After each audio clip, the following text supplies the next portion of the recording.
This is the view from the back of my apartment complex in Chandler, Arizona. Okay, this is the one-sided view. You can see the mountains there. And then if you turn around and look this way, there's another range of mountains there. Now that could be the Pecos. I don't know what mountains those are, but anyway, that's the side which has the sunrise. So this is the sunrise side. And the first side that I showed was the sunset side. So anyway, and then of course there's the Hummingbird Park, which is very beautiful. And these are some of the cactuses that Mommy probably found that day. I think in fact, these may have been the right ones. And they were just blown over.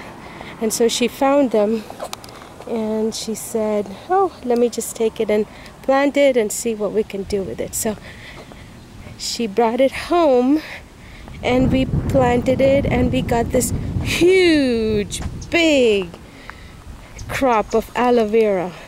And over the last few years, it became almost a 60-pound plant. I had to keep replanting it and replanting it, and bigger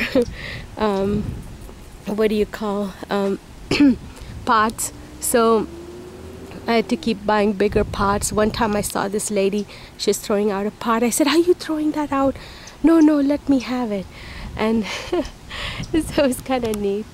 I like these little fern like things on the trees. I just like the way they hang. This is much better than in the south. In the south they have Spanish moss on all the trees, and it's so creepy. I don't like it. It all looks like haunted, you know, stuff, and it carries a lot of dirt. Whereas the trees in Arizona are pretty, you know. I mean, there is no moss hanging on them. It's dry heat. And I really like that they made this Hummingbird Park so pretty. Now the Desert Audubon Society has adopted this. I think it was formerly with the Girl Scouts group or something of America, and they didn't do that good of a job. Well, it was something like that. I don't want to be misquoted here, but I think it had said something about Girls and Boys Club of America or something like that before. But the Desert Audubon Society is taking care of it now, and they've done a really good job. They have volunteers even from the nearby complexes who come and water the plants. And the volunteers themselves who even live elsewhere, like somebody like Victor, for example, you know, he comes here on his bike and hand waters some of these plants. So they're looking really nice. And through the summer, it's so important, you know, to water them. I've been watering the bushes right outside my apartment because they don't get enough water. And what it really bothered me one year is that they had dried out the bushes so bad, and this is before I started watering, and it was so dried up.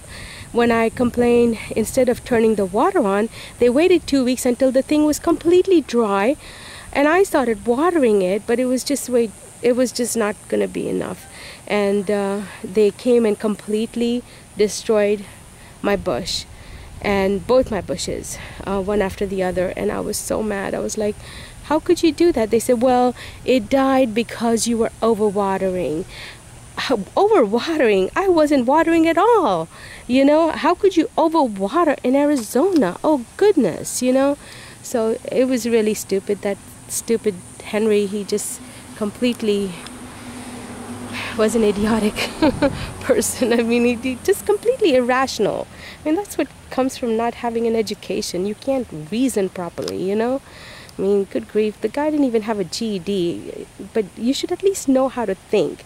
I mean, nobody can overwater in Arizona, good grief.